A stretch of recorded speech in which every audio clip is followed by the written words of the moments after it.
안녕하세요, 재즈 기자 류희성입니다. 지난 주말에 서울숲 재즈 페스티벌에 다녀왔습니다. 너무 좋은 공연도 많이 보고 이번에 또 제가 너무나 존경하는 마이크 스턴 또 알디 메올라도 인터뷰할 수 있어서 너무나 소중한 시간이었는데요. 공연도 좋고 라인업도 좋고 너무너무 만족이었습니다. 그런데 물론 언제나 그렇듯 불만중인 제가 아쉬운 점이나 또 개선할 점이 보이긴 하더라고요. 그래서 오늘은 그런 이야기들 조금 한번 해보도록 하겠습니다. 작년에 좀 아쉬웠던 점이 있긴 있었어요. 뭐였냐면은 흙먼지가 너무 많이 난다는 거. 그러니까 이게 잔디가 다 있는 게 아니라 사람들이 다니는 길에는 잔디가 파져 있어서 흙바닥이 이렇게 드러나 있었는데요. 워낙에 유동인구가 많다 보니까 건조하고 이러다 보니까 흙먼지가 많이 일어나는 거예요. 그래서 목도 너무 칼칼하고 눈도 따갑고 작년에 좀 그런 힘든 점이 있었거든요. 그래서 이거 내년에는 바닥에 물을 좀 뿌려놓든가 해야 되는 거 아닌가라는 생각을 했었습니다. 근데 웬걸 올해는 하늘에서 물을 좀 뿌렸습니다. 페스티벌 첫날인 금요일에 비가 계속 왔어요. 밤 늦게까지 왔고 아침까지 왔고 그래가지고 토요일에는 바닥이 좀 이렇게 좀 흥건히 젖어 있는 상태였고요. 심지어 토요일 저녁에는 또 비가 왔습니다. 그래서 많은 분들이 철수를 하셨는데 저 같은 경우에는 덕분에 맨 앞줄에서 마이크 스턴을 또 볼 수가 있었거든요. 요 얘기는 제가 이따 조금 다시 말씀드리도록 할게요. 아무튼 간에 덕분에 이제 흙먼지는 안 날렸는데 바닥이 다 젖어서 이제 진흙이 돼가지고 제가 또 아무 생각 없이 흰 바지를 입고 간 거예요. 그래가지고 바지 하나 버렸습니다. 빨긴 빨았는데 안 지워지더라고요. 제가 첫날에는 사실 비를 맞고 이래가지고 컨디션이 안 좋아서 첫 공연만 보고 철수를 했고요. 토요일, 일요일은 제가 풀코스로 즐기고 왔습니다. 그래서 오늘 리뷰는 이제 토요일, 일요일에 집중되어 있다는 점 말씀드립니다. 사실 페스티벌이 야외에서 열리다 보니까 비가 내리고 이런 거는 어떻게 할 도리가 없어요. 비 오면 오는 겁니다. 맞고 즐기는 거예요.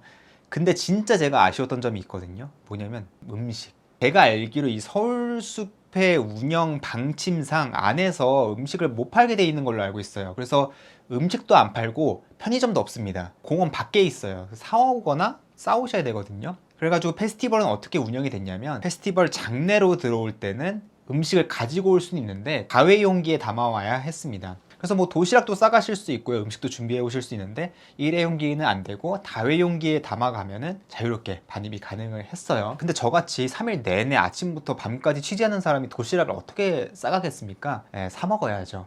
근데 말씀드렸다시피 장내에는 음식을 안 팔아요. 어떻게 해야 되느냐? 장외 그 대로변에 보면 푸드트럭이 이렇게 들어와 있습니다. 근데 사실 푸드트럭이라는 게 식당이 아니란 건 저도 이해를 합니다. 음식을 거기서 조리를 하는 것도 한계가 있을 거라 생각을 하고 대부분은 냉동식품이나 냉장식품을 가열하거나 해동을 해서 판매한다. 요 정도는 이해를 합니다. 그래도 맛있게 할 수 있거든요. 근데 작년도 그렇고 올해도 그렇고 가격은 싸지 않은데 음식 양도 적고 맛도 없어요. 제가 물론 모든 음식을 먹진 않았습니다만 작년부터 올해까지 계속 먹었고 그리고 제가 동행한 일행들, 지인들 음식을 제가 다 사거든요. 매번 사고 욕먹어요. 푸드트럭에서 사면은. 이게 뭐냐고. 물론 저한테 쌍욕하는 건 아니고 음식 이게 뭐냐고 항상 얘기를 해요. 그럼 저는 돈 쓰고 욕까지 먹는 그런 상황이거든요. 근데 제가 먹어봐도 별로입니다. 심지어는 작년에 어떤 메뉴인지 제가 말씀 안 드리겠습니다만 해동이 덜 돼가지고 속에 음식이 차가운 채로 나온 적이 있거든요. 제 지인분은 이거 항의하기도 귀찮고 시간도 없으니까 그냥 먹겠다고 그냥 드시긴 했습니다만 이건 좀 아니지 않습니까? 대안이 있어요. 이거에 대한 뭐냐? 우리 그 배달 음식 많이 시켜 먹잖아요. 배민, 쿠팡이츠 이런 거 검색하실 때 다회용기 그리고 떡볶이, 족발 이렇게 검색을 하시면은 다회용기로 제공을 하는 가게들이 떠요. 그럼 거기에 들어가셔가지고 드시고 싶은 거 선택하시고 다회용기 체크하시면 거기 다회용기에 담아서 갖다 줍니다. 그럼 반입되거든요. 다 드시고 그 장내나 장외에 그릇 반납하는 데가 있어요. 거기 반납하시면 됩니다. 그래서 저는 이렇게 먹었거든요. 만약 내년에도 푸드트럭이 이 정도 수준이라면 여러분들 딱 눈치 보시고 푸드트럭 영 아닌 것 같다 하면은 다회용기 주문해서 드시는 거 추천드립니다. 하지만 좀 개선했으면 좋겠어요. 내가 페스티벌 어지간한 다 가잖아요. 메이저 페스티벌들. 푸드트럭 음식 맛이 없는 데가 없어요. 진짜로. 이거 개선해야 됩니다. 페스티벌 얘기로 이제 들어가면은 페스티벌은 총 3개의 스테이지가 있습니다. 유료 공연장이 있고 무료 공연장이 있는데요. 페스티벌 장내에 유료 공연장이 2개가 있습니다. 이제 메인 스테이지 있고 서브 스테이지가 있고요.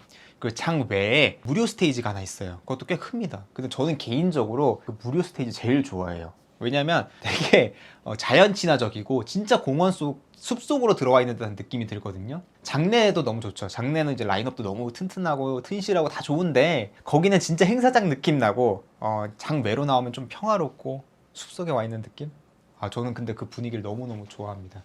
그래서 티켓 좀 부담스러우신 분들은 시간 보시고 그 장외 페스티벌도 한번 가보시는 것도 괜찮을 것 같아요. 그리고 무엇보다 이번에 라인업이 너무 좋았죠. 사실은 작년에 라인업이 너무 좋았어요. 에디 고메스, 질베르트 질, 몬티 알렉산더 요 세 명을 섭외를 해놓고 이거 내년에 어떻게 하려고 그러지? 큰일 났네. 한철 장사하는 것도 아니고 이것도 뭐 푸드트럭도 아니고 어떡하냐 생각을 했는데 웬걸 이번에 알디메올라, 마이크 스턴, 아론 팍스를 섭외를 해버린 겁니다. 진짜 대박이더라고요. 너무 좋았습니다. 그리고 또 이소라를 빼놓을 수 없죠. 이번에 가장 화제였고 또 많은 분들이 또 찾아오셨고 아마 가장 많은 관객을 동원한 무대가 아니었을까 생각이 들어요. 근데 저는 사실 그때 알디메올라 인터뷰를 하고 있었거든요. 백스테이지에서. 그래서 공연을 거의 못 봤어요. 그래서 뭐 어땠는지는 정확히는 모르겠습니다만 팬들한테는 너무나 소중한 선물 같은 무대가 아니었을까 싶고요. 근데 조금 난처하더라고요. 저도 이제 후반부에 좀 보긴 했는데 공연을 15분인가를 일찍 끝내버리시더라고요. 근데 사실 이거 페스티벌이나 공연에서 15분 일찍 끝낸다? 이거 말 안 되거든요. 두세 곡은 더 할 수 있는 시간인데 보통 아티스트가 5분 일찍 내려오잖아요. 10분 일찍 내려오잖아요. 다시 올려보냅니다. 근데 그 공연 이거 뭐 앵콜 하려고 그러나 이랬는데 그냥 끝나더라고요. 그대로. 좀 이해는 안 되긴 하는데 뭐 어쨌거나 좋은 공연이었을 것 같아요. 이 얘기도 해야겠다. 그 페스티벌 장내에 그 스폰서 부스들이 있었는데 되게 좋았어요. 뭐 되게 이벤트도 많이 하고 선물도 많이 주고 예를 들어 뭐 클리넥스 같은 데는 휴지 막 계속 주시고 TOP에서는 캔커피를 계속 주시는데 솔직히 너무 좋았습니다. 잘 마셨어요. TOP 제발 내년에도 네 제발 내년에도 또 해주시면 안 될까요? 네. 자, 그래서 제가 생각하는 최고의 공연은 무엇이었느냐? 저 고민을 했습니다. 무슨 공연이 제일 좋았을까 생각했는데 마이크 스턴이었어요. 제가 생각했을 때 이번에 제일 좋았던 공연은 마이크 스턴 밴드의 공연이 너무너무 좋았습니다. 그 마이크 스턴의 그 에너지와 파워, 블루스, 록, 재즈를 기반으로 한 그 엄청난 에너지, 나중에 뭐 블루스 노래하면서 기타도 치시는데 너무 멋지셨고 밴드의 조합도 너무 좋았고 최고의 공연이었다고 저는 생각을 합니다. 그리고 알디메올라의 공연도 좋았어요. 알디메올라 같은 경우에는 그런 에너지보다도 뭔가 감성과 테크닉 이런 걸 보여주는데 다들 아시겠지만 알디메올라는 뭐 재즈도 있지만 플라멩코, 라틴 뭐 이런 음악들을 접목을 해가지고 되게 속주와 리드미컬한 그런 음악을 선보이잖아요. 또 말을 안 할 수 없는데 또 이 앨범 엘레간트 집시 제가 너무 좋아하는 앨범인데 또 여기 수록되어 있는 메디터레니안 썬댄스 또 살짝 이렇게 또 들려주시고 팬들한테는 정말 너무나 소중한 공연이 아니었을까 하는 생각이 듭니다. 피아니스트 아론 팍스가 있습니다. 지금 블루노트 레코드 소속이고 지금 현대 재즈계의 중추적인 피아니스트 중 한 명이거든요. 근데 그 아티스트가 지금 현재 활동하고 있는 리틀빅이라는 팀이 있어요. 그 자기가 리더로 있는 팀인데 거기가 이제 쿼텟 편성이고 그리고 거기 드러머가 뉴욕에서 진짜 맹활약하고 있는 드러머, 한국인 드러머 김종국 씨가 또 속해 있어요. BTS랑도 연주를 했었고요. 또 지금 SM 엔터테인먼트, SM 클래식 소속인 SM 재즈 트리오 소속이기도 하고 또 재즈 기자 채널 출연자이기도 하고 그냥 아주 훌륭한 행보를 보이고 있는 분인데 전 사실 아론 팍스 밴드에 김종국 씨가 들어가서 연주를 한다, 정규 멤버가 된다고 했을 때 와 진짜 대단하다 생각을 했었거든요. 근데 이번 공연을 보고 느낀 게 뭐였냐면 김종국이라는 드러머가 뭔가 백킹을 하는 그런 리듬의 연주자를 넘어서 진짜 그 밴드를 이끌어가는 핵심적인 역할을 하는 포지션이라는 생각이 들었고 그래서 김종국을 섭외할 수밖에 없었겠다라는 생각을 했습니다. 진짜 월드클래스 드러머 맞거든요. 네, 여러분들도 한 번씩 체크해 보시면 좋을 것 같습니다. 그리고 이제 국내 아티스트들 얘기를 조금 하고 싶은데 다 너무 좋았지만 제가 아까 그 야외 무료 공연장이 너무 좋다고 그랬잖아요. 거기에서 임채희라는 보컬리스트가 공연을 했습니다. 근데 이 임채희 씨는 정통 재즈를 기반으로 한 되게 직관적이고 우아하고 그런 보컬 재즈를 들려주시는 분이거든요. 사실 제가 예전에 공연을 본 적이 있어요. 콘서트홀에서 보컬리스트 문미양 씨랑 함께한 더블빌이라는 공연을 했었거든요. 그게 뭐냐면 공연 절반은 문미양의 밴드, 절반은 또 임채희의 밴드 이렇게 공연을 하는 거였는데 전 솔직히 이번 페스티벌 때 컨디션이 훨씬 더 좋게 들렸고요. 너무너무 아름다운 노래 들려주셨고 여러분들도 앨범이 있으니까요. 한 번씩 들어보시면 좋을 것 같습니다. 그리고 또 한 명 또 언급하고 싶은 분이 이제 보컬리스트인데 이분도요. 이규리라는 분입니다. 제가 사실은 지난달에 동대문구에서 열린 맥주 축제에 갔었어요. 왜 갔었냐면 이게 맥주 축제인데 페스티벌처럼 하루에 뭐 5팀, 뭐 6팀 이렇게 공연을 하는데 재즈 아티스트들이 많이 들어가 있는 거예요. 그래가지고 괜찮은데? 재밌겠다 하고 가봤습니다. 근데 이게 재즈 공연, 뭐 재즈 페스티벌이 아니라 일반 대중들을 대상으로 한 공연이기 때문에 레파토리도 아주 대중적인 뭐 가요 편곡이라든지 보사노바라든지 아주 유명한 재즈곡들 이런 거 위주로 하게 돼요. 어쩔 수 없습니다. 그렇게 해야 돼요. 그러다 보면은 이제 연주자들도 어쩔 수 없이 그냥 조금 편한 마음으로 갈 수가 있거든요. 왜냐면 사실 평소에 연주하는 것보다 훨씬 편하게 할 수 있는 연주니까. 근데 이 이규리 씨가 함께 썼던 팀을 이제 보고 있는데 뭐지? 좀 공연을 되게 꼼꼼하게 준비하는 사람 같다라는 느낌이 들었어요. 사실 우리가 연주자의 속마음을 알 수도 없고 어떻게 준비했는지 알 수도 없잖아요. 근데 관객들도 공연을 보고 있으면 이 연주자가 이게 진심인지 그냥 행사하러 온 건지 느낌이 오거든요. 근데 뭔가 조금 달랐다는 것 같아요. 그래서 되게 좋게 생각을 하고 있었는데 이번 무대에서도 뭔가 되게 그 무대를 소중하게 여기고 진심으로 뭔가 열심히 한다는 느낌을 많이 받았고 그래서 되게 좋은 기운을 얻어갔습니다.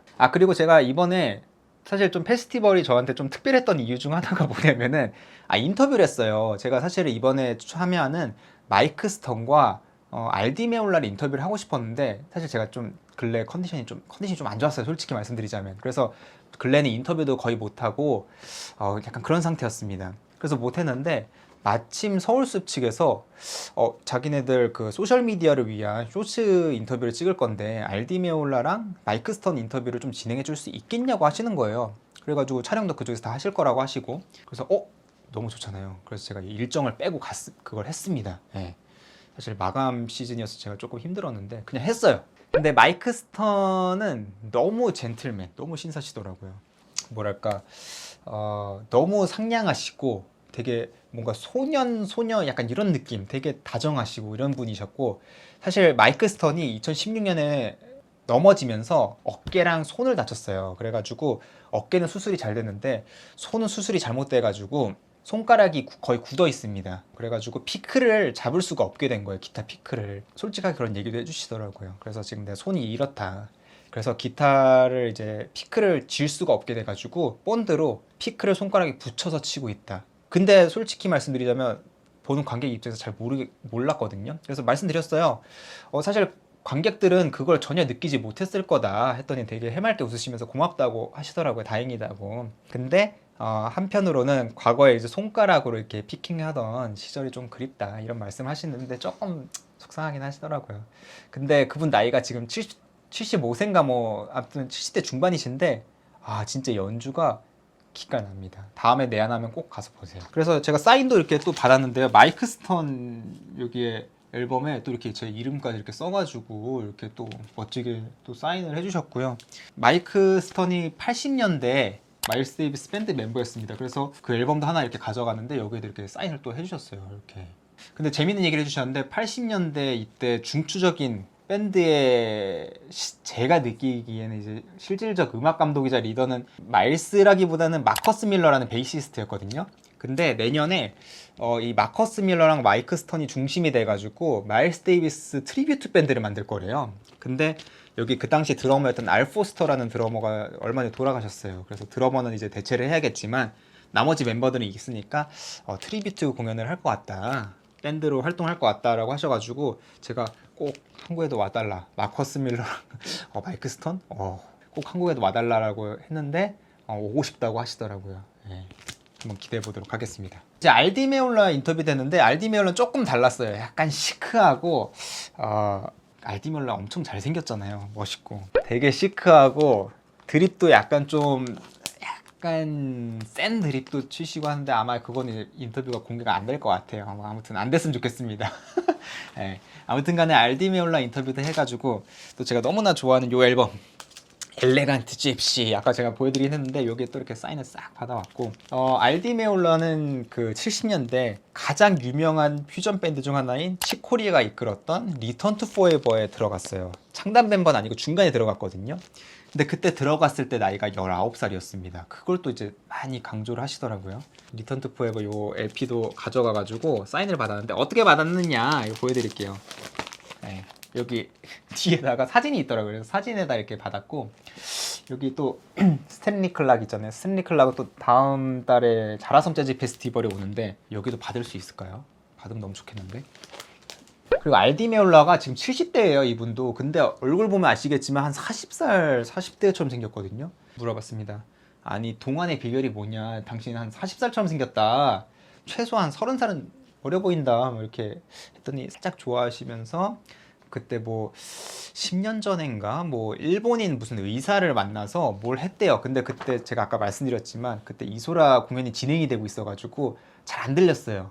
나중에 그 인터뷰 영상 보면 뭐 나올지도 모르겠습니다만 뭐가 있다고 하더라고요. 근데 그게 10년 전이라고 했잖아요. 그 제가 얘기했죠. 아 근데 이미 당신이 10년 전에도 동안이었다 뭐냐 하니까 막 되게 좋아하시는 약간 그런 느낌이었습니다. 네, 뭐 이 정도로 마무리를 하고요. 네, 페스티벌 이번에 라인업 너무 좋았고 운영도 좋았고 푸드트럭은 좀 개선했으면 좋겠고 문제는 이제 내년에 내년에 어떻게 할 것인가. 내년에도 작년과 올해처럼 라인업을 짤 수 있을 것인가 기대도 되고 걱정도 됩니다. 근데 여러분 갔다 오신 분들 후기 이렇게 잘 좀 쓰시고 블로그에도 글 올리시고 후기도 쓰시고 이러면서 응원 주고 힘 주시면은 아마 내년에도 좋은 페스티벌 준비하지 않을까 하는 생각이 듭니다. 네, 아무튼 힘 이렇게 많이 주시고요. 저는 이제 10월 17일부터 19일까지 열리는 자라섬 재즈 페스티벌로 갑니다. 여러분 이제 거기서 많이들 뵀으면 좋겠고요. 또 거기서는 스탠리 클락이 기다리고 있으니까 기대도 좋을 것 같습니다. 네, 그러면 또 뵐게요. 감사합니다.